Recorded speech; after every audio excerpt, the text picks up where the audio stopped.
Today's episode of the Fan Feed Network podcast is brought to you by Bonnier Jewelry.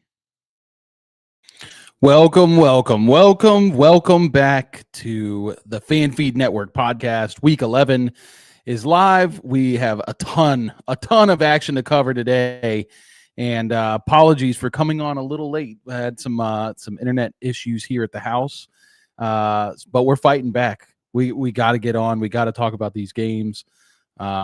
We've got some Sunday night football, Monday night football previews, and it looks a little different this week because usually we got two people co-host, and this week we are without a co-host. Caleb is up in a tree stand right now, hoping to find himself some meat, some deer to get him through the winter, I guess. I guess people have life outside of podcasting about football, but I have no life, so I will always be here trying to get these games pulled up so I can be watching these 4:00 games with you all while we cover some of these. But if you're here for the first time, please go ahead and throw us a follow on the YouTube channel. Subscribe to the channel, share some love, like the video, comment on the video, come and hang out with me tonight.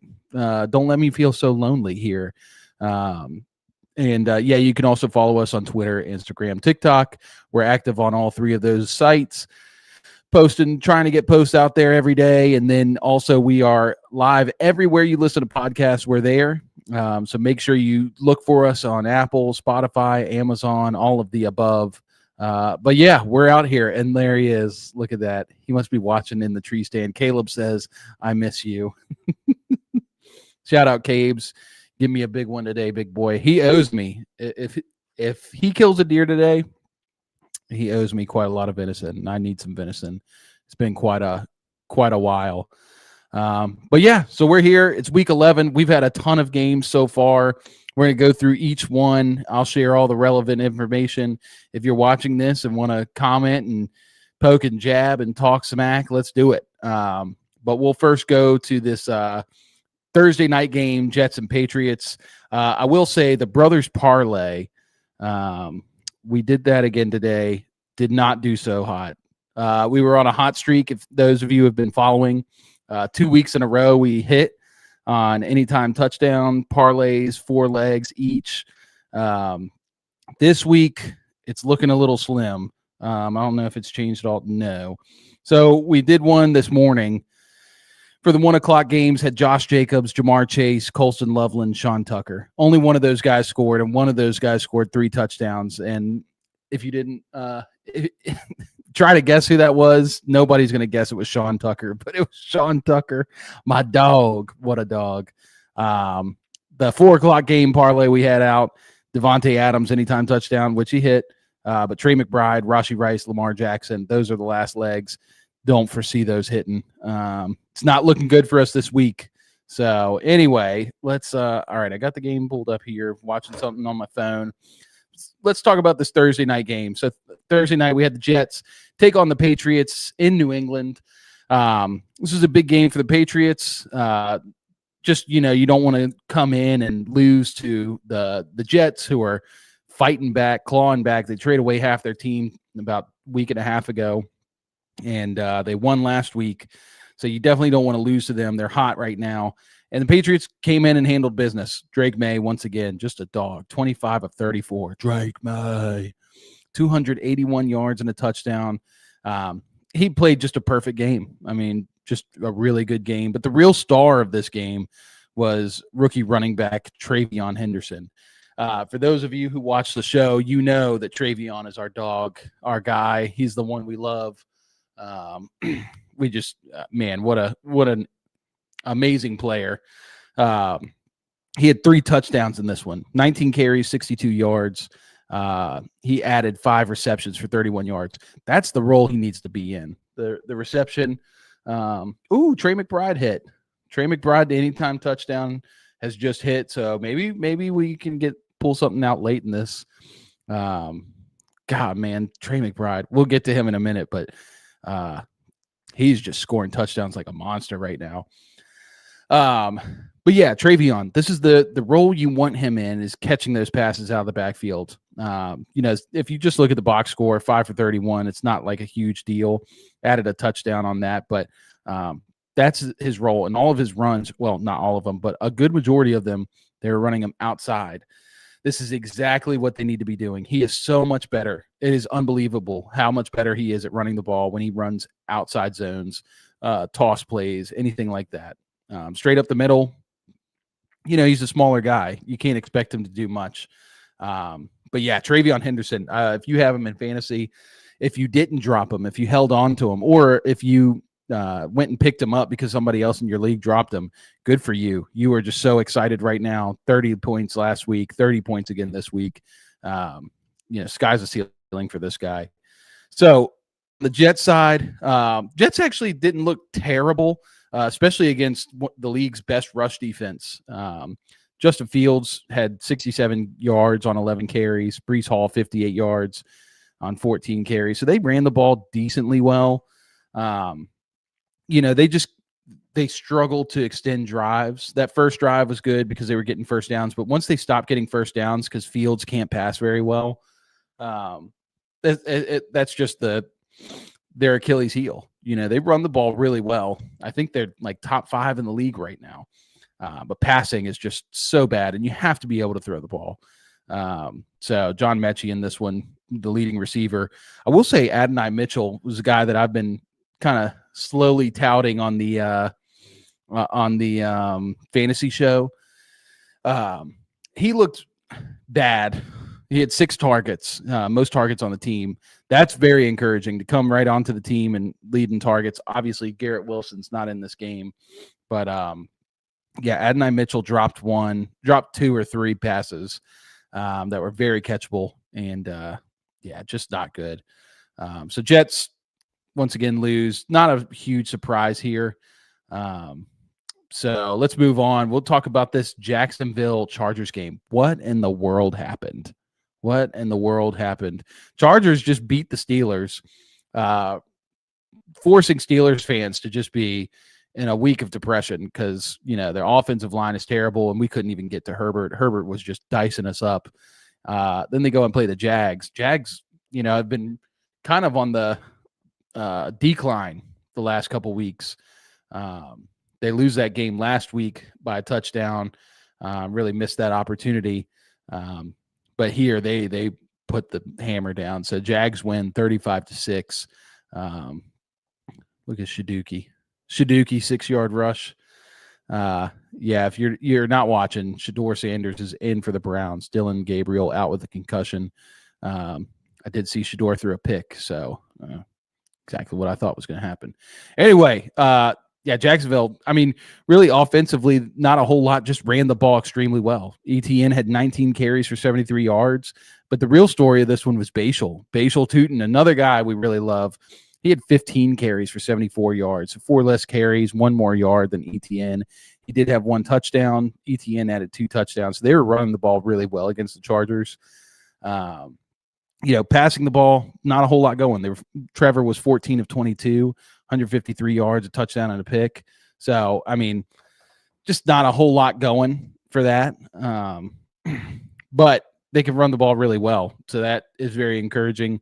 And the Chargers, man, they're just losing these battles in the trenches. And it's not good for their long-term hopes throughout the rest of the season.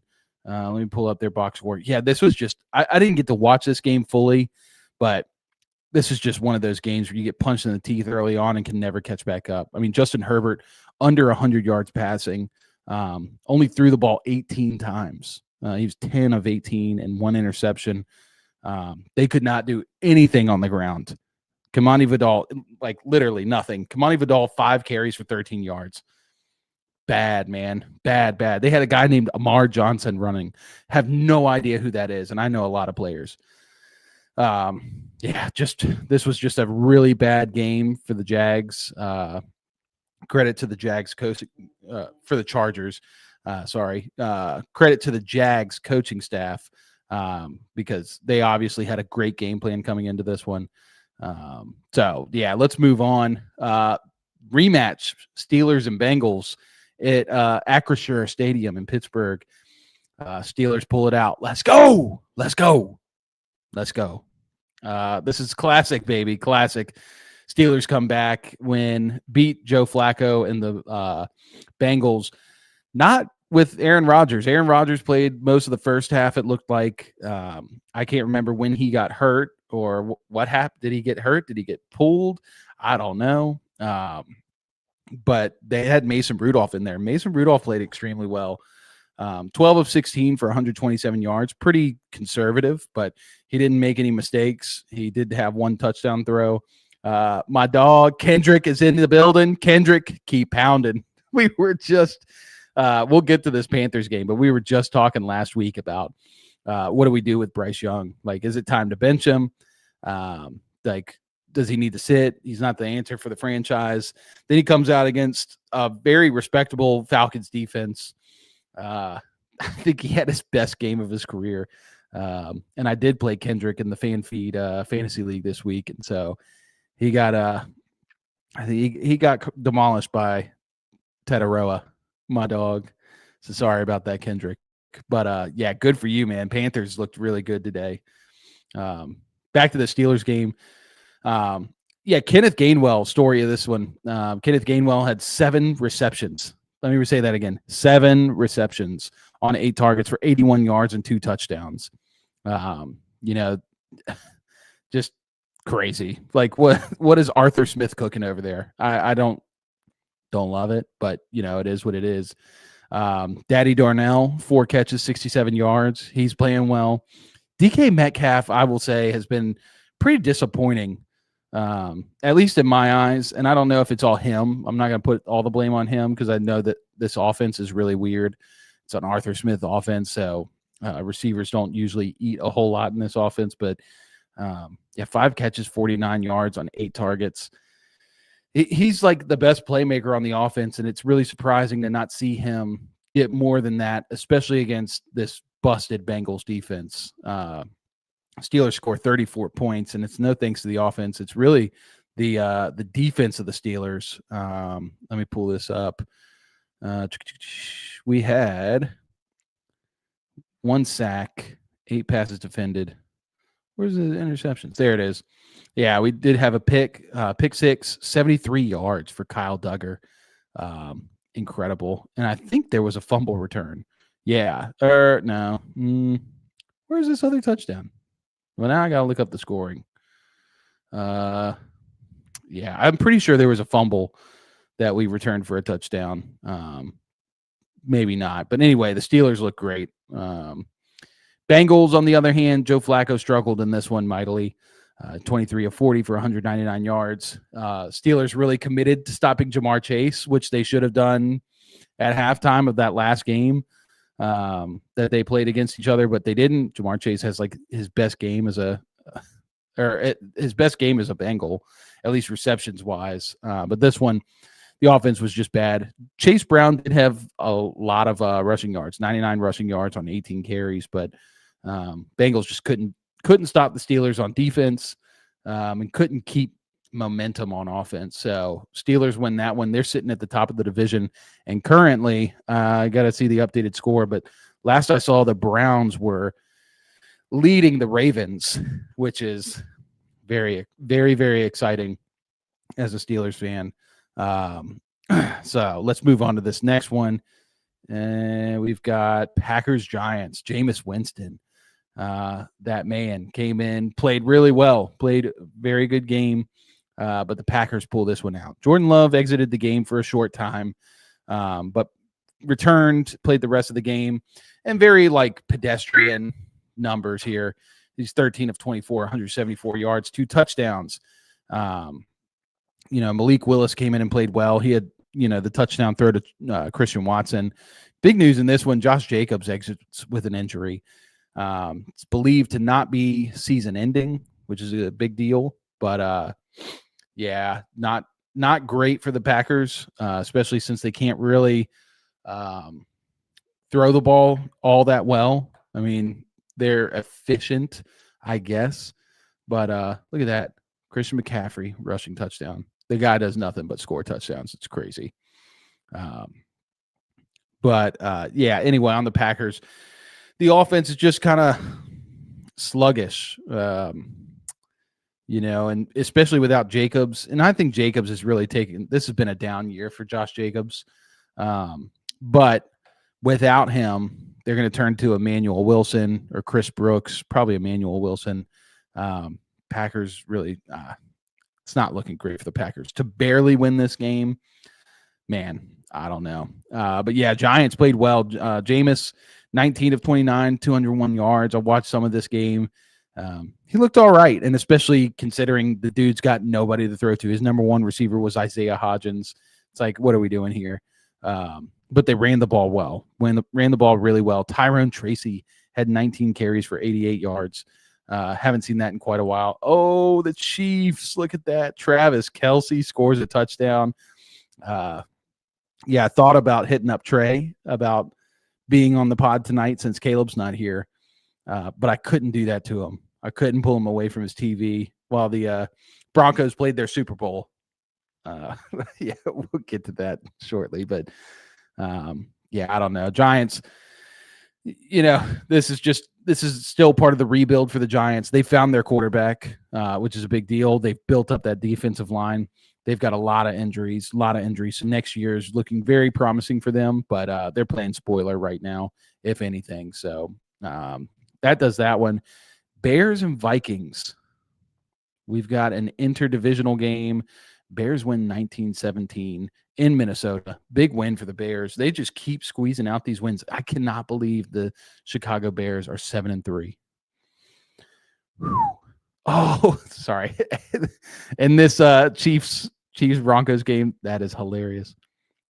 Oh, it was Hufanga on him. Oh, I was trying to see if it was Riley Moss. Oh, no, they blocked the PAT. That's crazy. Broncos blocked the PAT. That's big for them. Now they're down by 3, 19-16. Ravens also driving. Like I said, they're down 13-16 to the Browns. Anyway, back to this Bears Vikings game. Let's see. Caleb Williams, 16 of 32 for 193 yards. Man, he has been struggling. He has really been struggling. I know this team has shifted to a more run-heavy approach. I mean, they had 30-something carries between Swift and Monungai this game, but they still had enough plays to throw the ball 32 times. Caleb's barely completing half of his passes. Cole Kmet was the leading receiver on the team with 5 catches for 45 yards. Just not great. DJ Moore, 1 catch for 18 yards. I had a buddy who was saying that DJ Moore was a good bet to go over 100 in this game. I said, that's absolutely not happening. Do not do it.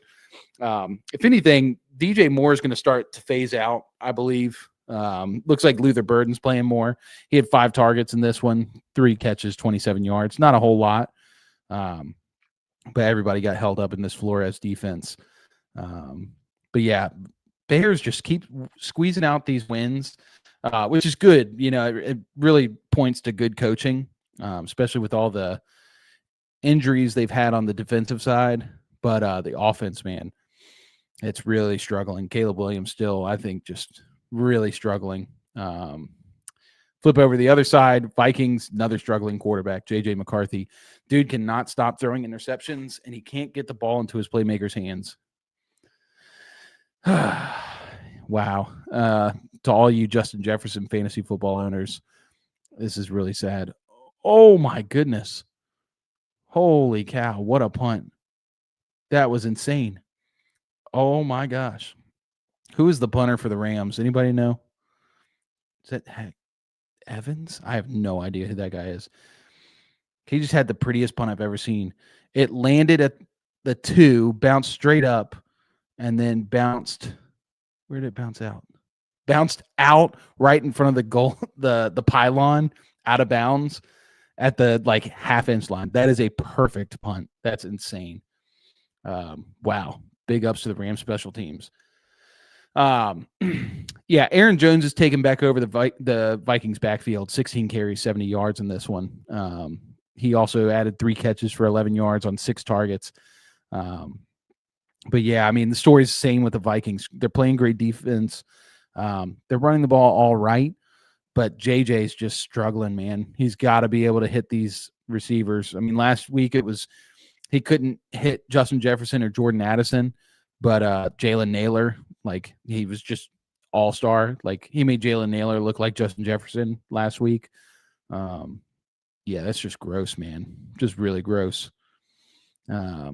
Yeah, not feeling great about the Vikings right now. Trying to see. Yeah, this was just a gross game. And JJ's throwing these interceptions. I remember there was a guy on Twitter. I got to find him so I can razz him. There's a guy on Twitter who traded away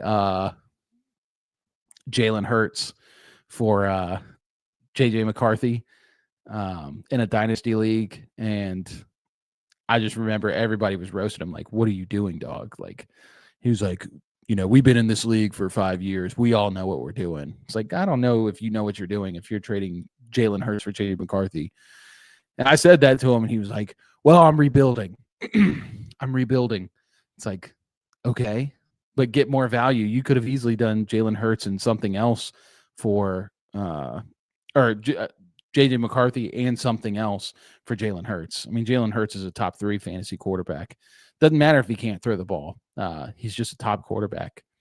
Yeah. So anyway, this was a weird game. Good divisional game. Good divisional win for the Bears. Ben Johnson doing really well year one. They're definitely exceeding my expectations, at least with the in the wins column. And I believe, that's a good thing to look at. Hold on. Let me pull up standings. Hold on, everybody. Because I want to see what that division looks like right now. Wow, look at that. Bears are currently number 1 in the division. Obviously, Lions play tonight. They're 6-3, so with a win, they could be up top. But if they don't win tonight, then the Bears are number 1 in their division. That is insane. And the Packers are 3rd in their division, man. I'd love to go back. We just did a whole bunch of pulling up our old hot takes from preseason. And I think Trey and I did like a power rankings, and I asked him, how where do you see this division shaking up? I think we both said the Lions would be up top, and then we thought the Vikings would be 2nd, and then the Packers would be 3rd, or 4th, I think. So that's hilarious that the Packers could be one of the worst teams in their division. Still don't think they are all the way, but yeah, that's just bonkers. I'm gonna pull up this next game. I'll take a look at these 4:00 games. Let's see what's going on. All right, so Rams are beating the Seahawks 21-19. 17 seconds left in the 4th quarter. So yeah, this one's. I'm trying to see the setup on this. Rams are taking timeouts. I want to see where they are. Good Lord, Sam Darnold, 4 interceptions. That Rams defense is no joke, y'all. Rams defense is so good. Wow. Go Rams. Is he about to kick? I can't tell. On the other side, we've got the Chiefs leading the Broncos 19-16. Not sure who has the ball because he just went full Seahawks Rams on the other game. Let's see this. Clint Kubiak, man. What a guy. Okay, so they're on their own right about the 38. So they got to get another 20, 30 yards here. Darnold scrambles. Oh, Darnold throw it. 10 seconds left. Incomplete pass by Darnold. Man, they must be locking down JSN. This might be JSN's worst game so far. Wow. Browns and Ravens are tied 16-16. Shador Sanders leading the Browns from the 20. Let's see if they can do anything. While that's happening, I'll let y'all know any updates, but let's talk about this Texans-Titans game.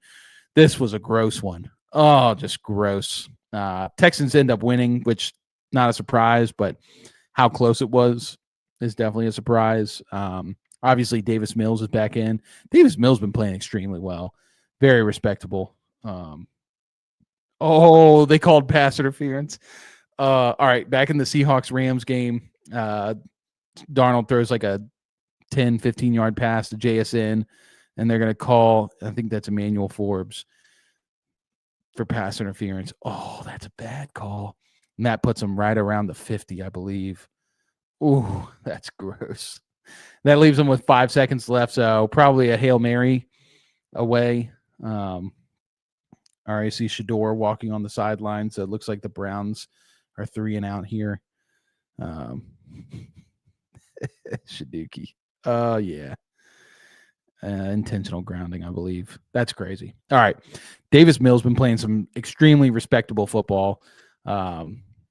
26 of 41, 274 yards and a touchdown. Nico Collins, finally, 9 catches, 92 yards and a touchdown on 10 targets. That's huge for him. Jaden Higgins actually had a good game too. 4 catches. Oh, get down. Oh, they left that 1 second on forever. Oh my gosh. There's no way there's time left on the clock. That dude was down on the ground forever. Okay, so Seahawks throw like a 5-yard out. Oh, this is going to be crazy. Jason Myers. All right, so they were at the 50, like right on. Okay, Darnold throws a little out pass. Shaheed goes down, calls a timeout. 3, 2, 1. And they stop it while he's on the ground. Nobody touched him, and he gives himself up. I don't know, man. That looks like that should have rolled over to zeros. Jason Myers lining up for a 61-yarder. He has hit a 61-yarder. This is his career long. So this is crazy. If he kicks this, oh my gosh, Seahawks, we are up, baby. While they're setting up for that because they keep trading timeouts. Like I said, the Texans looking good, man. Just behind Mills. It makes you feel bad about Stroud. It makes you wonder, like, what the heck's going on with him. I don't know. Like, Stroud's just, I don't know if he's just been rattled too much and just can't see the field, but not playing well. On the Titans side, they kept it close. Cam Ward, not a terrible game, 24 of 37 for 194 yards and a touchdown. They had no run game whatsoever in this one. Pollard was 10 carries for 22 yards. I know Calvin Ridley was carted off the field. So, yeah, Titans just not looking great. All right, here's the Seahawks field goal. Booted, wide right. Yep, game over. Rams win. What a game. That might be one of the better games of the year. Good job. Those are probably 2 of the best teams in the NFC. I can't wait to talk about that one.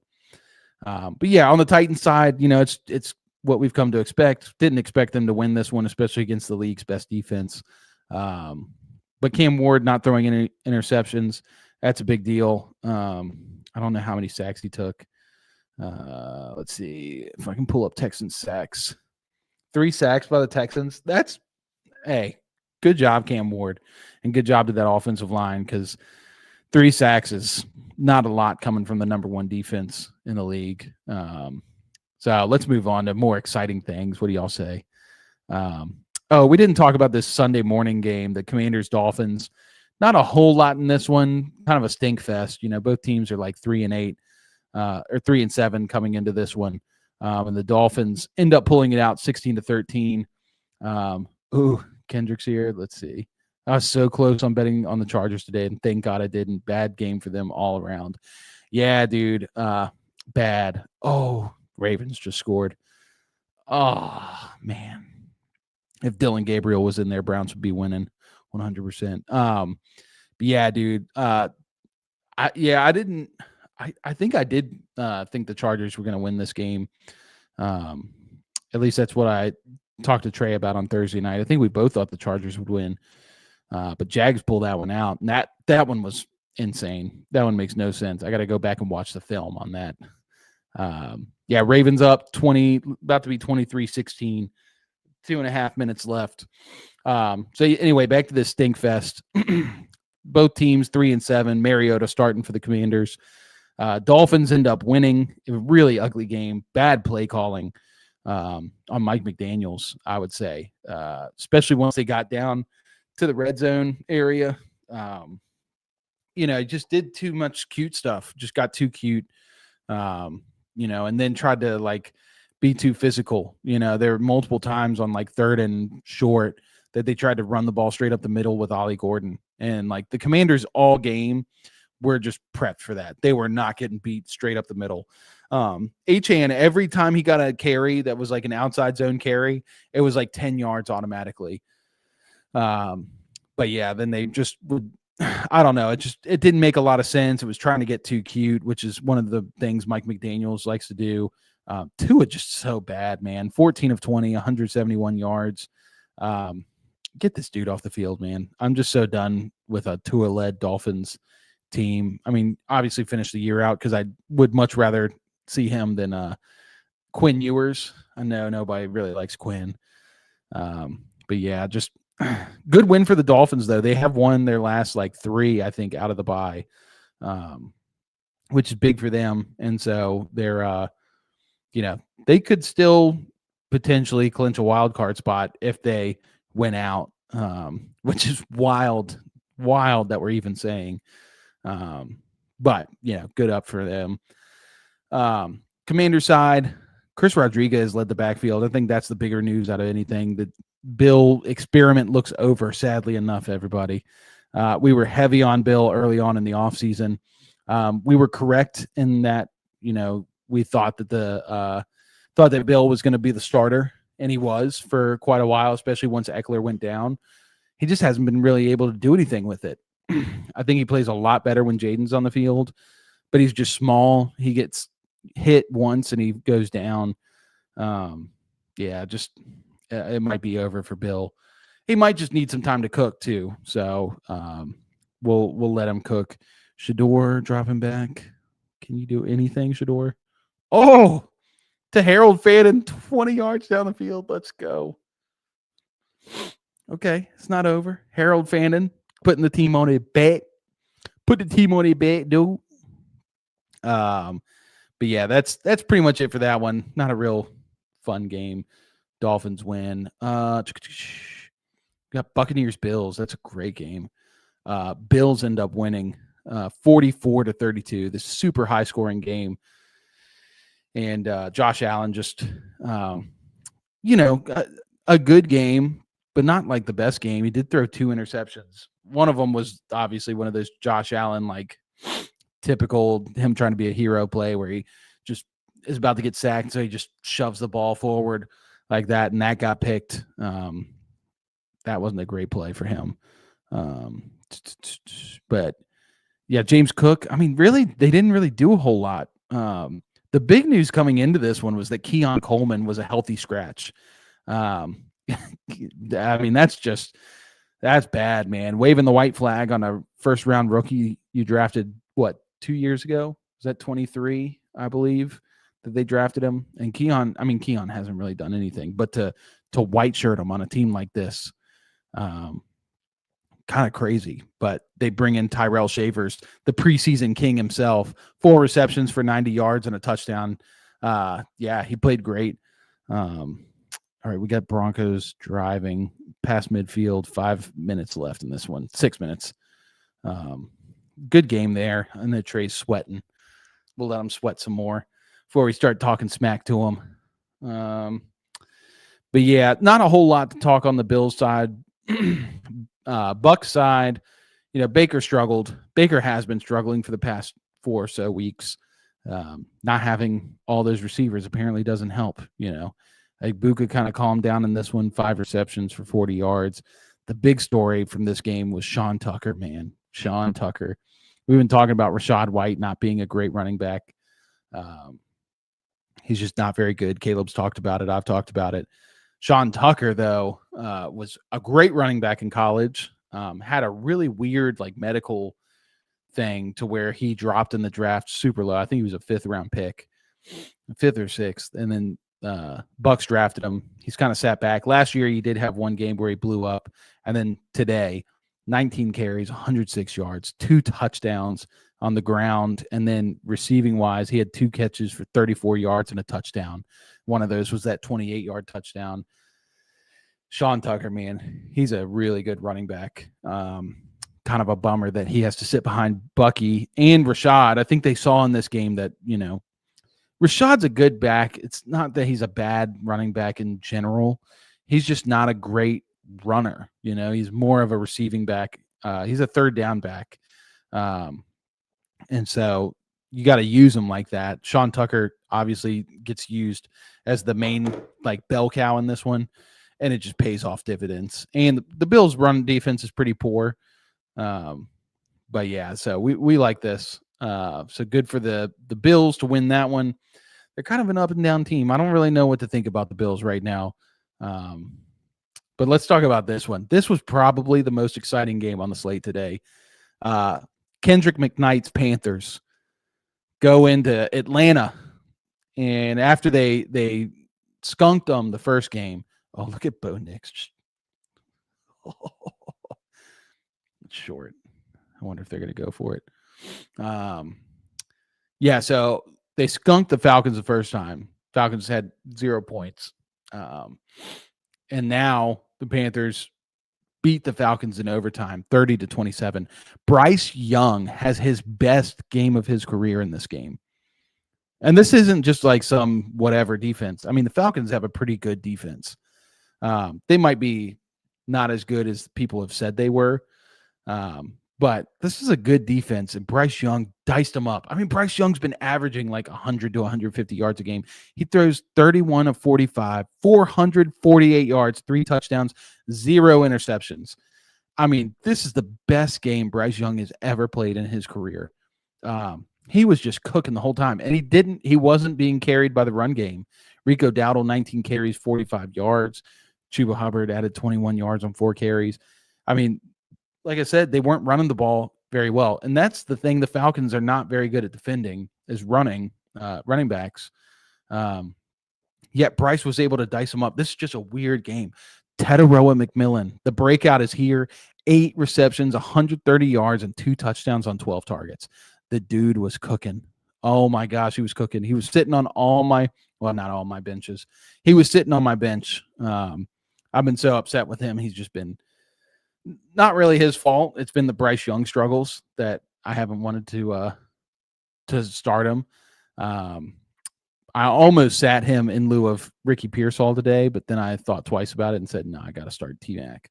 And T-Mac balled out, so that was great. Xavier Legette actually had a good game. He had 8 targets. Bryce Young loves Legette. It's crazy how much he loves Xavier Legette. 4 catches, 83 yards and a touchdown. Just great. And Tommy Tremble had that 1 reception in overtime, 54 yards. That was awesome. I mean, they were just cooking on offense. Falcon side, this probably would have been a different game if Penix didn't get hurt. If Penix is healthy, I think this might not have been such a clear Panthers win. Kirk Cousins was just so bad when he came in to replace Penix. And Penix was actually playing pretty well. He's 13 of 16 for 175 yards. I'm not entirely sure what the injury was. We'll have to go back and check that one out. But Bijan comes back in this one in a big way, 104 yards, 2 touchdowns. He also had 4 catches for 39 yards. And Drake London, 7 catches, 119 yards. I mean, what a beast. He was ruled out later on in the game.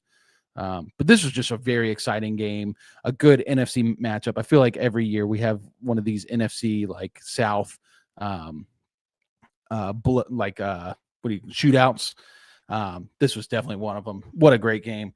Good for the Panthers. They're now 6-5. That puts them right below. They're second. They're tied with the Bucks in wins. They just have 1 more loss than the Bucks. So kind of tight up there up top, which is crazy that the Panthers would even be close. All right, trying to pull up these games. I cannot. I got to get a phone stand or something. It's just insane.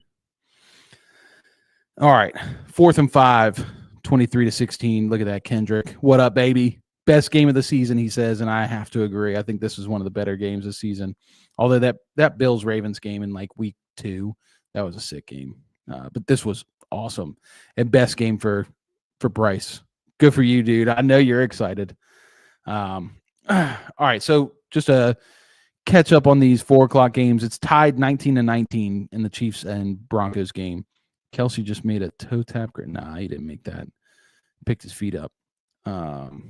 Yeah, 3rd and 10. 4 minutes left in that one. I saw the Browns were going for it on 4th and 5. I don't know how much time's left in that one, but we'll pull up. What's one of these other games? It's just, well, actually, all these games are really close. Wait.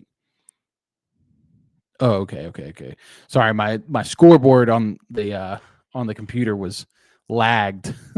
I was like, how are all these games still in the third quarter? What is going on? What? Okay. They called the timeout. All right. Chiefs, I think, are off the field now. Did he get sacked?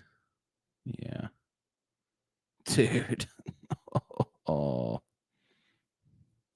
Best defense in the league. I don't know if everybody heard this, but the Broncos, they were saying that this is the most important game for them in the last decade.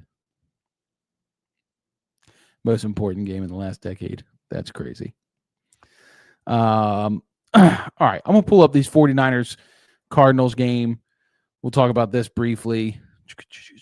49ers blow out the Cardinals 41-22. Yeah, Brock Purdy's back, baby. Brock Purdy's back. I mean, 19 of 26 for 200 yards, but he's super efficient. That's the difference between a Purdy and a Mac Jones, is that Purdy's pretty efficient with the ball. So Purdy played really well in his first game back. Oh, and the Browns lose it. Browns. Man, Shador, dude. He's so booty. McCaffrey, 13 carries, 81 yards. Kittle had a big game in this one, 6 receptions, 67 yards. And McCaffrey adding a bunch of receiving yards too, 5 catches, 40 yards, and a touchdown. Cardinals, good Lord. I know the Niners went up early. It was 13-0 in like the blink of an eye. So the Cardinals just literally abandoned the run. 47 of 57, 452 yards for Jacoby Brissett. What a stud. Oh my God, I love Jacoby Brissett. 2 picks. That's not good, but yeah. Let's Trey's heart rate right now just going up. Oh yeah, you know Trey is just tense, especially with his team driving. Yeah, this feels kind of bad for the Chiefs, man. I'm not gonna lie. Not feeling good. But yeah, Cardinals, man, they just abandoned the run. 5 carries for Bam Knight, 5 carries for Amari DiMarcado, 2 carries for Michael Carter, and that's it. Good God, what in the world? All right, so I'm just catching up. We had a lot of stuff going on today, so a lot of these games I didn't really get to watch all the way, and especially these 4:00 games because I was getting prepped for this, and internet was out and all this stuff. Michael Wilson, 15 receptions for 185 yards. Oh, my. Dude. Oh, Marvin Harrison could never. That is just insane. 18 targets. Trey McBride also, what a game. 10 catches, 115 yards, and a touchdown. Greg Dortch had a good game, 6 catches, 66 yards. They just were down forever. The defense, I'm surprised the defense played so bad because the Cardinals defense has been playing a lot better the last couple weeks. But wow. I cannot get over the Michael Wilson 15 receptions for 184 yards. They love Michael Wilson over there. Michael Wilson, not a bad player, but and especially when Marvin's out. But that's the type of stuff you want to see from Marvin. And it's like, why can't we get that? Like, why are we? If Michael Wilson was out, it's not like they're going to throw all those balls to Marvin. It's just insane. But yeah, not a whole lot left in this one. But why did Mac Jones have 3 carries? It must have been tush pushes. They just put him in there to sacrifice his body. I don't know. That's crazy. But yeah, thank God I didn't keep Ricky Pearsall in over Tataroa because he had 1 catch for 0 yards. It's what we love to see, Ricky. It's what we love to see. We'll pull up this Ravens-Browns game really quick. Talk that one through. Let's see. So Ravens win 23-16. Dude, I know we've all been joking about how like the Steelers are top of the division and the Ravens are just going to get it back so easily. I'm not convinced, man. The Ravens look bad. This is coming from a very pessimistic Steelers fan too. Like, I don't think we're good at all. This is not a commentary on the Steelers being good. This is more so on the Ravens. It's like, dude, they are struggling. I mean, Derrick Henry had a good game, 103 yards and a touchdown, but he had a 59-yard carry. So, like, beyond that 1 carry, it's not like he was doing a whole lot. Lamar had 2 picks, 14 of 25, 193 yards, and he took 5 sacks. And I think I'll have to look this up. I think that 4 of those were Myles Garrett. Yeah, what an insane person. Myles Garrett, 4 sacks in this one. Big story in this one. Shedeur Sanders finally gets his opportunity. Oh, my God, it's so bad. Oh, if you thought Dylan Gabriel was bad, wait till you see Shedeur Sanders. Gabriel left with a concussion. Shedeur, 4 of 16 for 47 yards, a 2.9 average, and 1 interception. Took 2 sacks. Wow, man. That's just for all you guys who are touting Shedeur, even after he dropped to the 5th round. Like, I will say, like, I didn't think Shedeur was that bad. But when he dropped to the 5th round, that told me everything I needed to know. Quarterbacks do not just drop to the 5th round for no reason.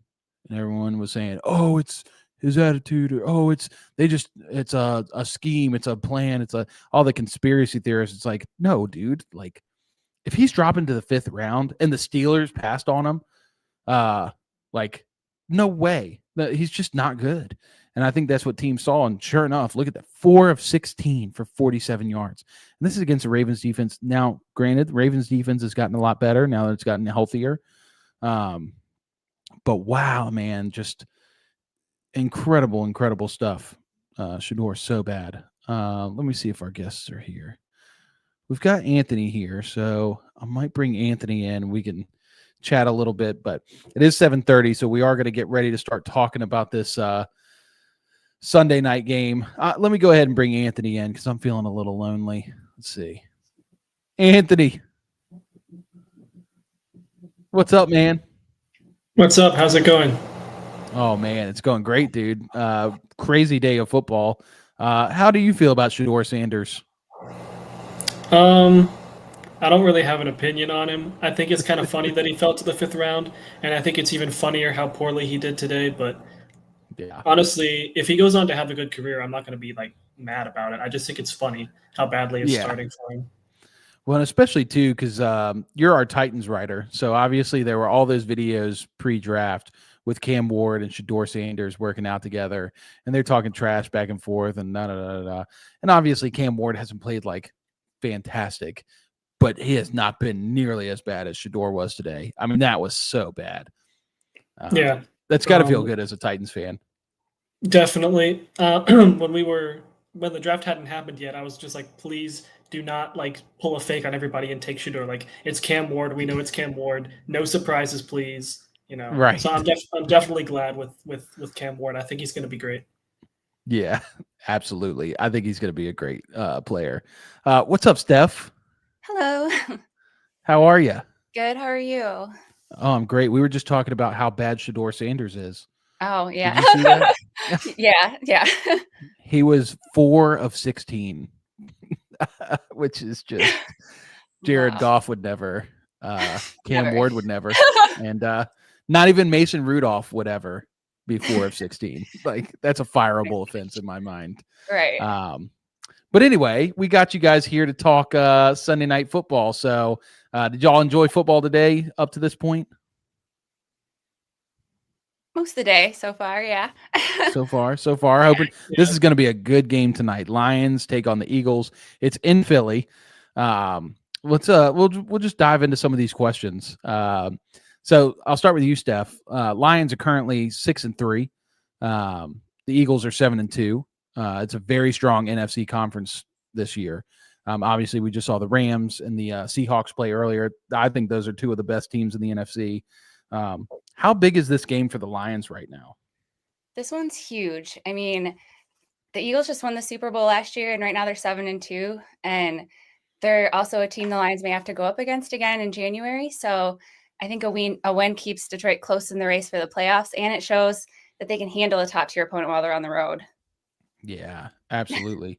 And I think getting that bye week, that first round bye Yeah. is so big, especially it'd be different. Like in the AFC right now, I think there's a lot of teams that I would consider pretenders. You know, they have good records, but they're not that good. But these teams in the NFC, man, like I just think the Seahawks and Rams are so good. Eagles, obviously, so good. Lions, obviously, so good.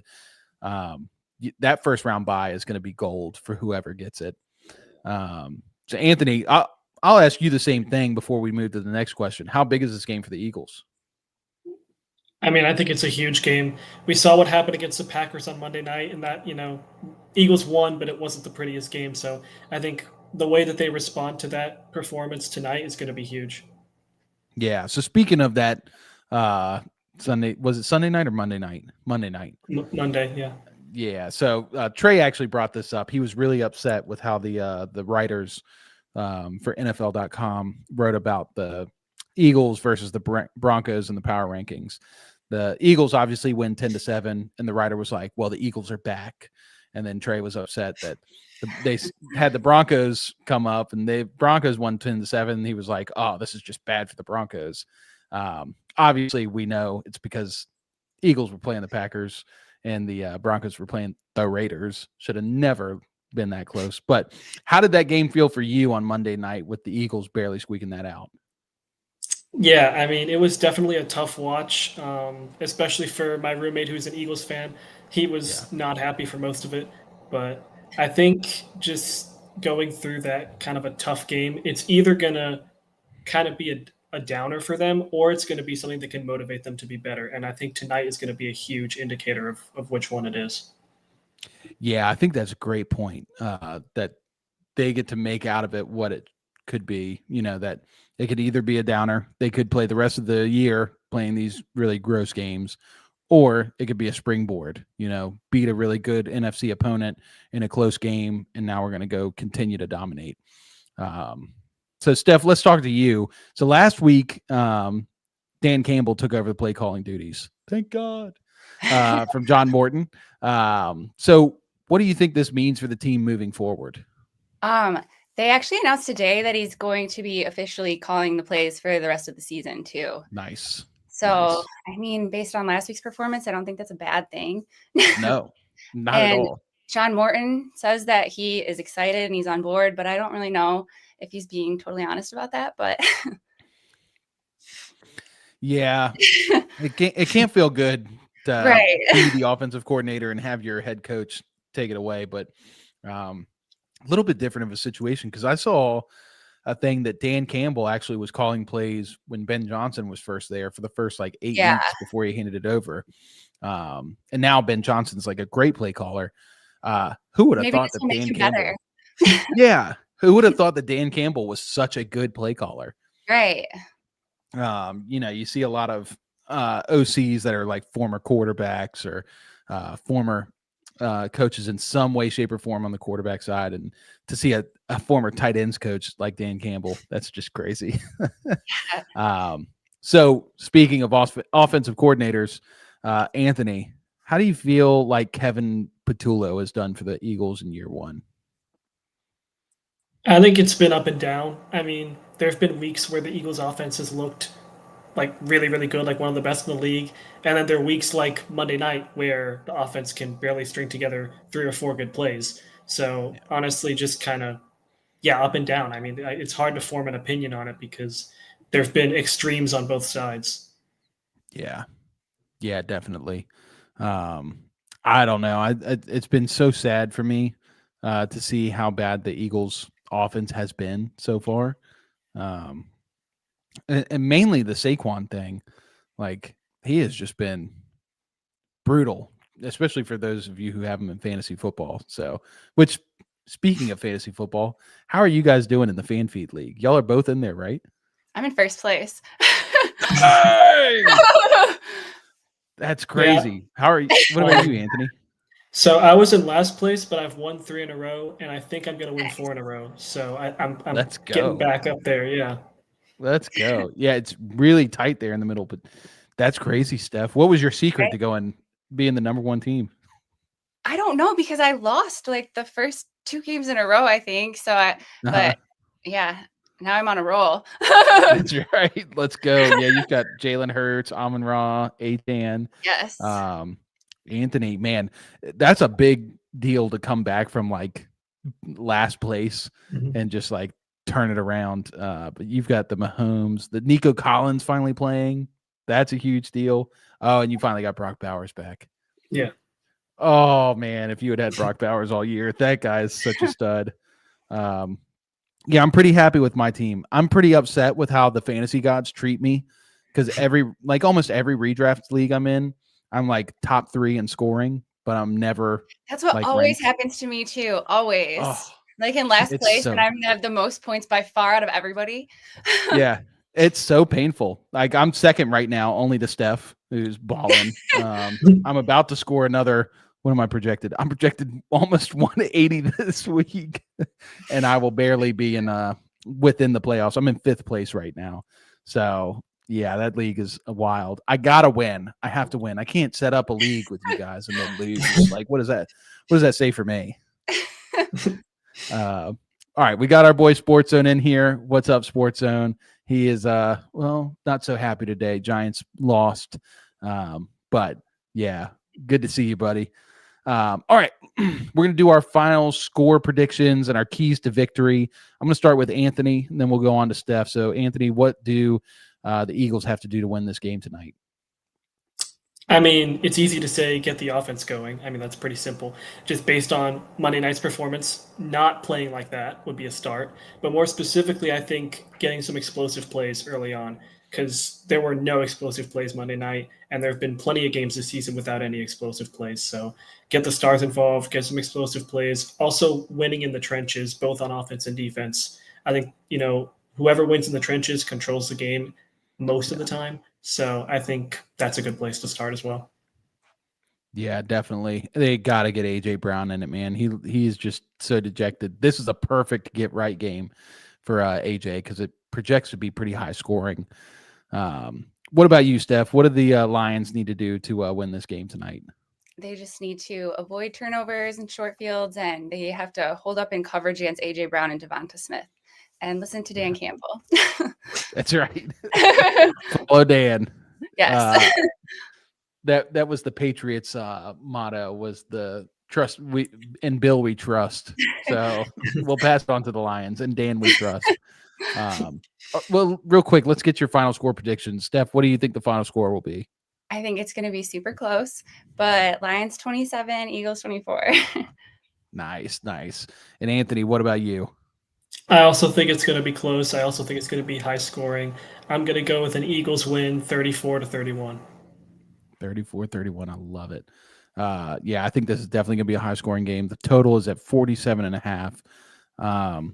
Yeah, I think it's going to smash that over. All right. So for this one, I'll say keys to victory for both teams. It starts in the trenches, like Anthony was talking about. Whoever dominates there is going to win this game. For the Lions, they got to get Gibbs early and often, get him involved. He's like the key cog to this machine. They're always going to have Amon Ra open. I think Jameson Williams is actually going to play a pretty good game today because Laporta's out. So that's a big deal. And then for Philly, they got to get Saquon going, and Jalen Hurts has got to get these receivers going between AJ, between Devonta Smith, get those guys rolling. Yeah, I think this is going to be a good game. I do, unfortunately, I am going to say Eagles win this one. I don't love it, but I just think that it's going to be a close game for sure. And I will say the final score, I'll say 30-28 will be the final score. I think the Lions will have every opportunity to win this, and I would love for them to surprise me because I do not like the Eagles. But it's outdoors. It's a little chilly. It's a little chilly and windy in Philly right now. So, look for the Eagles to win this one. So, all right. Well, anyway, guys, thanks for coming on, and y'all go enjoy your game tonight. Thanks. Bye. Thank you. Cool. See ya. All right. I'm going to bring him on a little early. The man, the myth, the legend.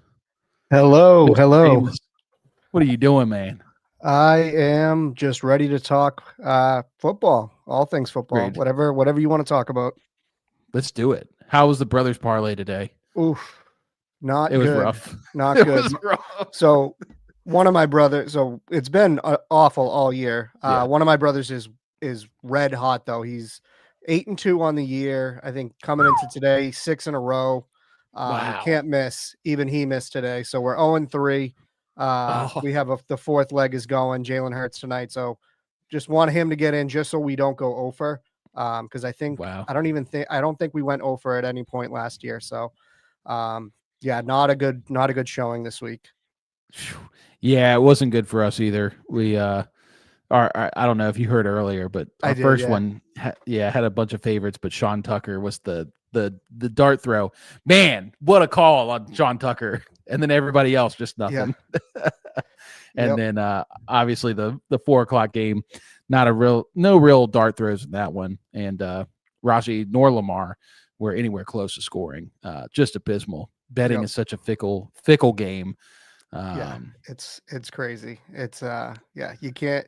I mean, if it was easy, everyone would do it, I guess. That's right. If it was easy, everyone would have a card counting machine like yes, sir.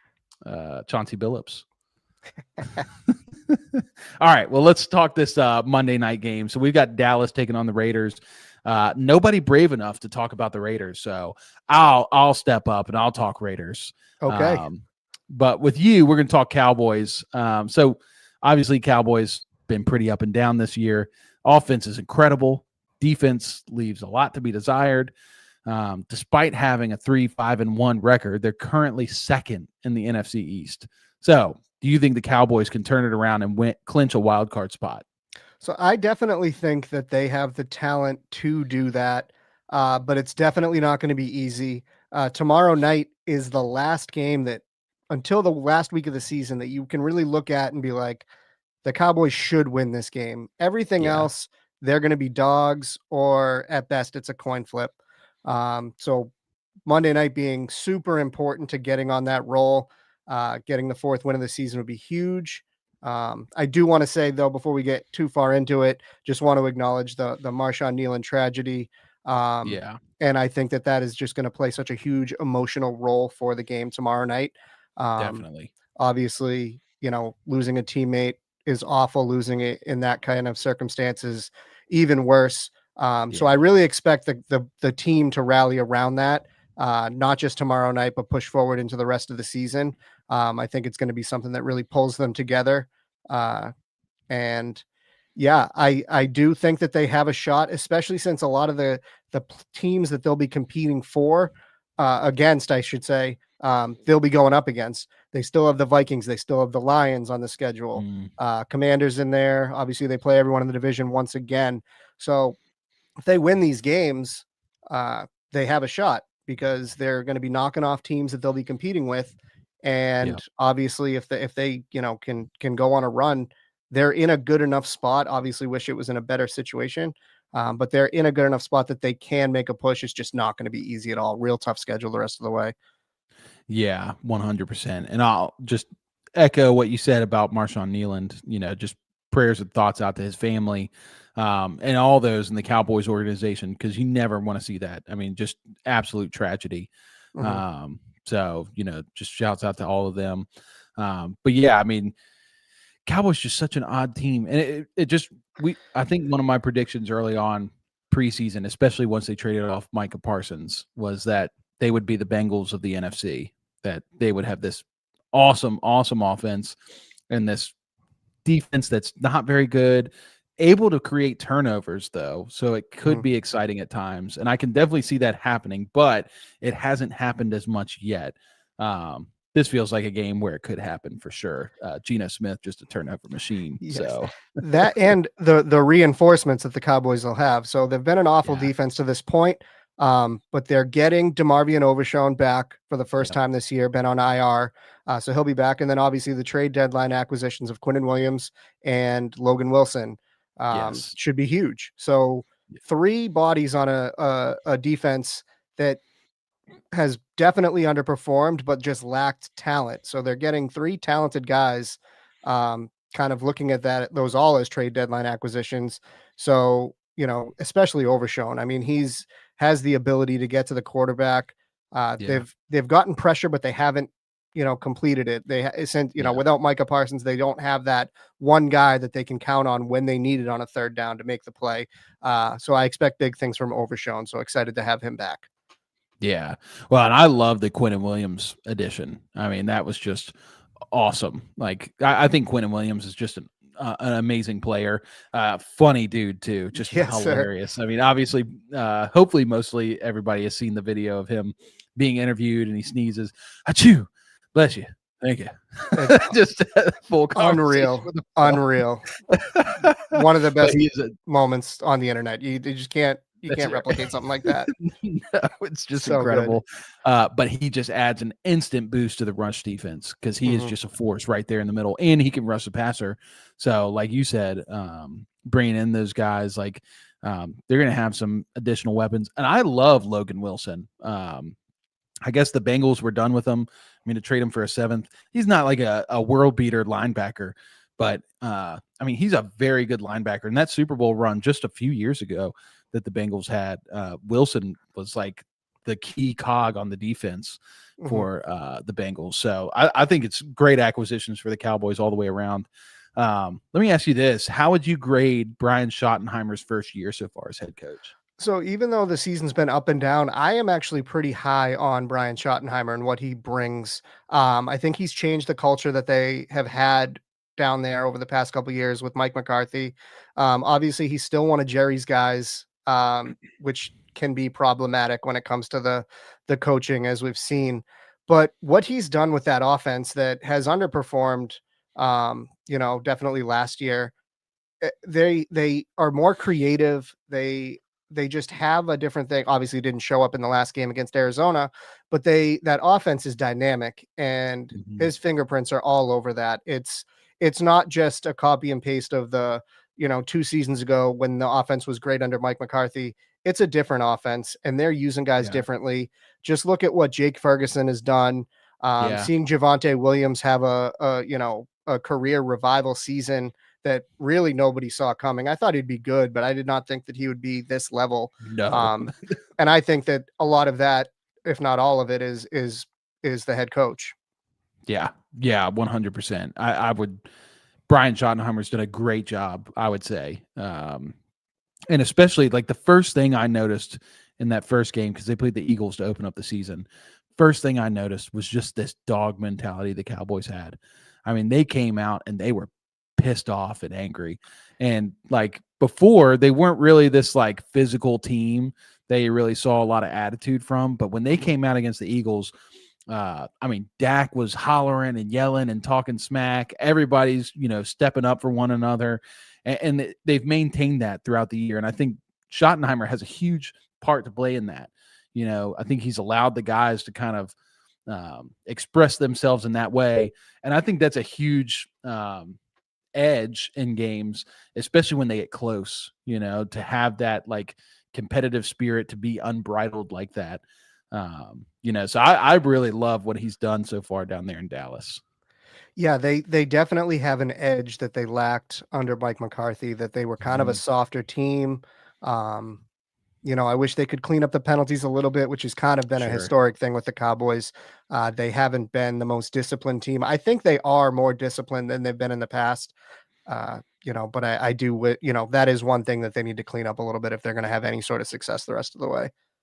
Yeah. It just seems like they added George Pickens, and they have to have that angry mentality. And if they can What a clean up the steal. penalties, what a steal. Oh, dude, as a Steelers fan, I was so mad.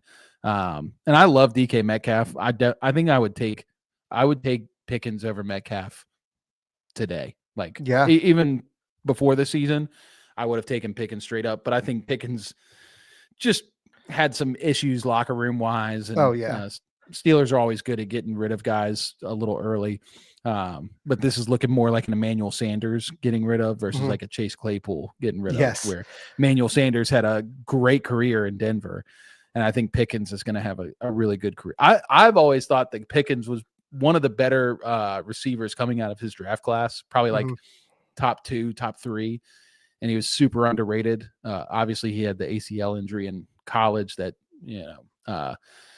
made him drop in the stock. And he's got the attitude thing that everybody's like, oh, he's got an attitude. But it's like, I want my receiver to have that attitude. Like, I want my receiver to be like, give me the ball every play, I mean, the biggest question mark and kind of anything that you could doubt on the trade was how he would do. He's obviously not the one with CeeDee Lamb there. There's no question. Right. How he would play into that.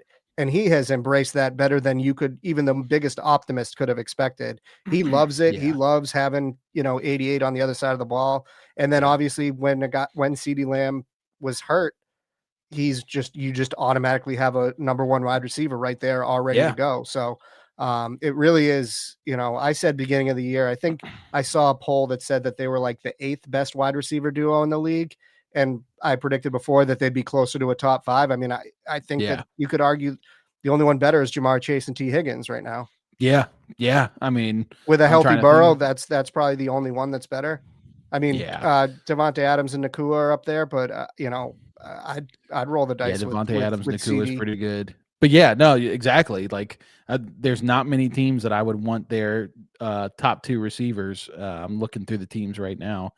I don't Buccaneers, if they had Mike Evans and Emeka, that could probably, we haven't even seen them on the field together though. So we don't know how that would have worked out. Exactly. So it's like Tyreek and Jalen Waddle, like if Tyreek was healthy and the Dolphins weren't just such a crap show. But yeah, like just saying those names out loud, it's like, Pickens and CD are like easily. But even most of them are a coin flip. So it's like, I'd say they would be top 3 easy. Yeah. Yep. So, and I love what Brian Schottenheimer said at the beginning of the season, during preseason, was they were asking him about how he was going to use Pickens. And his big thing was, look, like if something were to happen to CD, we need him to be able to step right into that. And so we're going to run these guys both as ones. We don't see it as we have a wide receiver 1 and a wide receiver 2. We have 2 wide receiver 1s that are going to win in different ways. And we're going to scheme around that. And I think they've done that really, really well. Even with CeeDee Lamb returning, Pickens hasn't like fallen off and disappeared. Kind of like you've seen in the McCarthy era before this, where it was literally CD, and if CD wasn't playing, it was like maybe Brandon Cooks. Like maybe Michael Gallup would have but not consistent enough.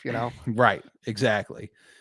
So, all right, let's talk about this game against the Raiders. I'll kind of bundle these last questions together. So, how do the Cowboys match up with the Raiders? What would be your keys to victory for the Cowboys? And give me your final score prediction.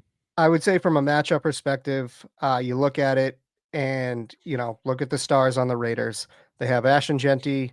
They have Brock Bowers.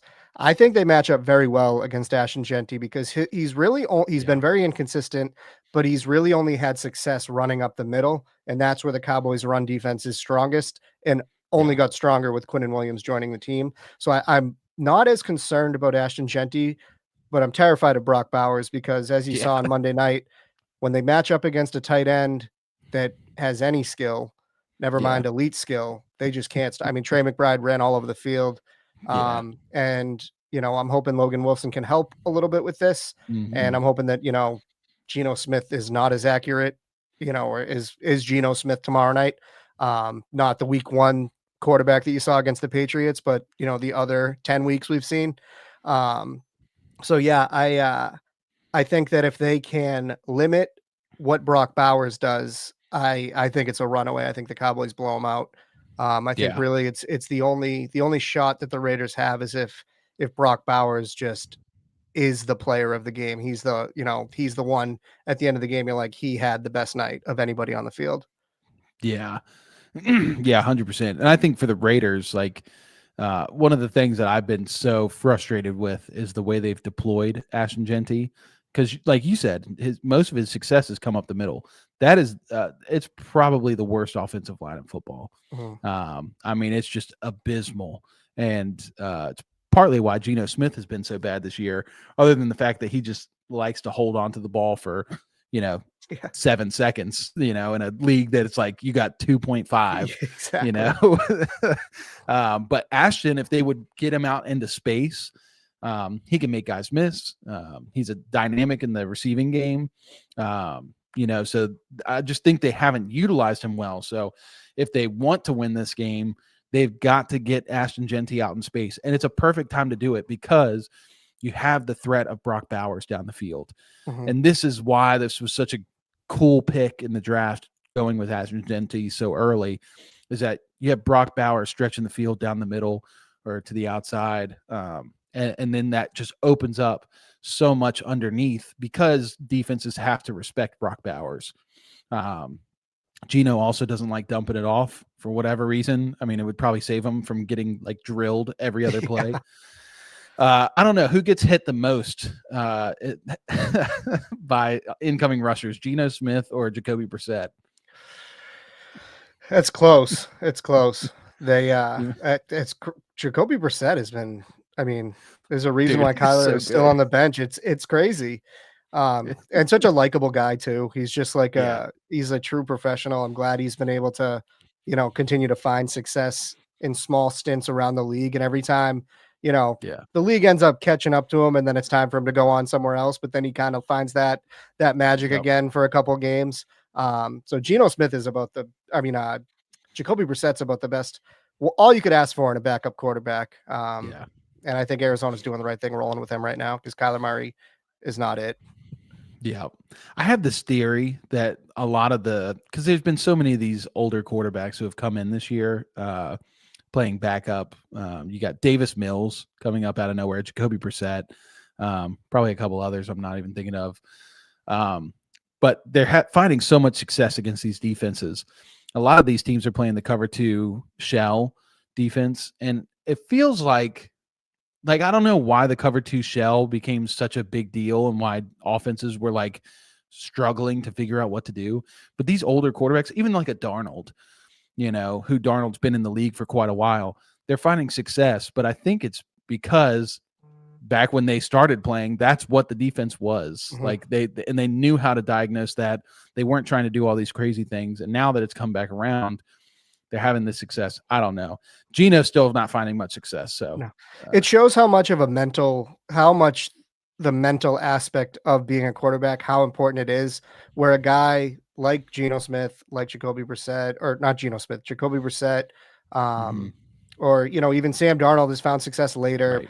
Baker Mayfield's found it later. Like Davis these guys, Mills. Exactly. They know the game. They're smarter. They can kind of make the decisions. They may not have as much physical talent, all of them across the board, but knowing what they need to do can outweigh some of the physical talent that the younger guys have. Exactly.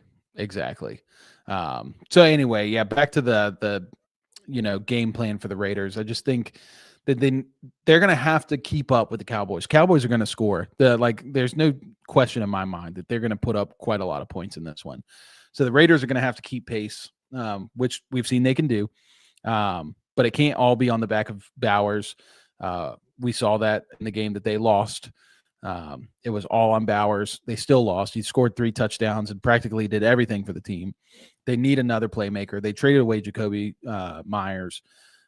Trey Tucker's been playing well, so expect to see him get some play in this game. But really, to me, the key is getting Ashton Genty unlocked and not doing the traditional, play calling for a running back, but actually playing him like a Mike McDaniels would with a Devin A. Chain. So anyway, my final score prediction for this one, I got Cowboys winning this one pretty easily. I'm going to say it's 31-24, make it a little closer. But I wouldn't be surprised if this is just a straight up blowout. What do you got, Seamus? I think that, like I mentioned earlier, I think the emotional lift that they get going into Vegas, where there'll probably be just as many Cowboys fans in that building as Raiders fans. Yeah. So it's not going to be like a road game. I think that the emotional lift, plus, they play okay on the road. They're not, a terrible road team. I think they blow them out. I think it's like 40-21. Yeah. Yeah. I think that's pretty safe. And we'll see. That'll be a good game to throw together a nice little parlay and see what happens. Yep. Because a lot of juicy scoring in that one. And of course, what will inevitably happen is we'll get another 10-7 close victory by the Cowboys. Yeah, exactly. Yep. So anyway, Seamus, I appreciate you hopping on, my man. Of course. Always great talking to you. Yep. All right, dude. Enjoy your evening. Enjoy tomorrow night. We'll see you next week. All right. Take care. All right, man. All right, everybody. I'm going to finish this thing out. Quickly, I'll go through the Seahawks-Rams game. Rams end up winning 21-19. They are now division leaders in the NFC West. They're now 8-2.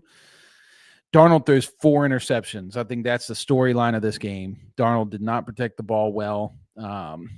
JSN obviously balled out again, 9 catches, 105 yards. AJ Barner had a great game, 10 catches for 70 yards. You'd hope to see some more for newcomer Rashid Shaheed, 2 catches on 5 targets. So not great. Kenneth Walker, definitely the best running back on this team. But they just couldn't get it done. And like I said, if you can't protect the ball, especially in a close game like this, that's where you have to protect the ball. And this is where we tend to see Sam Darnold start to crack as close to the end of the season. Pretty sad. But yeah, Rams play a great game. Really just rode the back of the defense and the run game. This is a classic ground and pound game. So Kyron Williams, 12 carries, 91 yards. Really not a lot of Blake Corum in this one. Stafford sub 150 yards, but he did throw 2 touchdowns. Puka, 7 catches, 75 yards. He had a great game. Devontae Adams got pretty much just X-nayed off the map. He had 1 catch for a touchdown for 1 yard. Not good. Not good for Devontae, but that's a really good Seahawks defense, and that's a battle of some coaches right there. That's a really good game. So for the Rams to pull that one out, it's a big deal. They are probably the best team in the NFC right now. And then last but not least, we'll hit this Broncos-Chiefs game. Sports Zone, what up, my man? He says good game with the Seahawks and the Rams. I totally agree.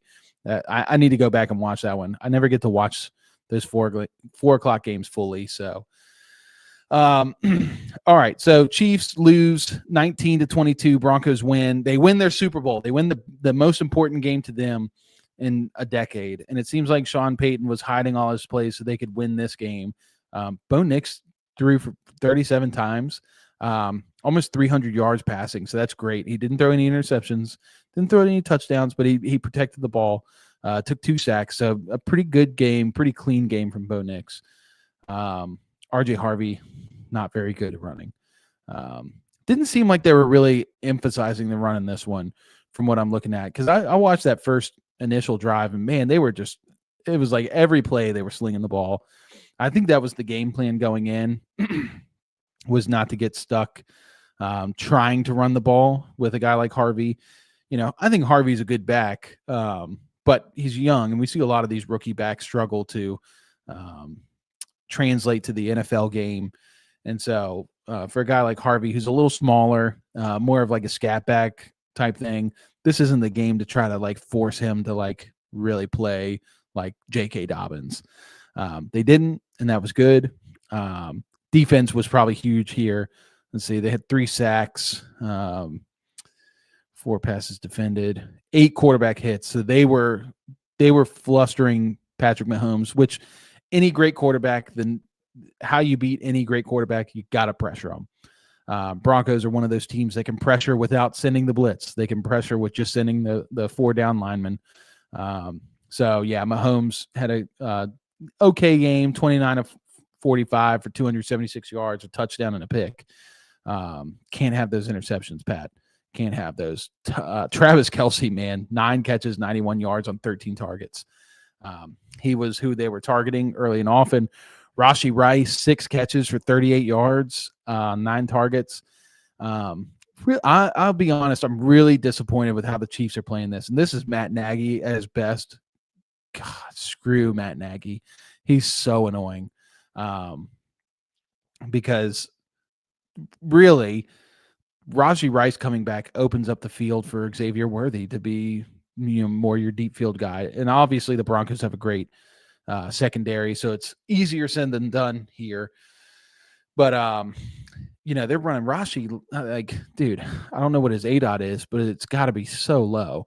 And that's got to open up the field for other guys like Worthy. But if you're not going to open up the field, like, now you're just playing this really close to the line game, and you're really dependent on 1 or 2 players.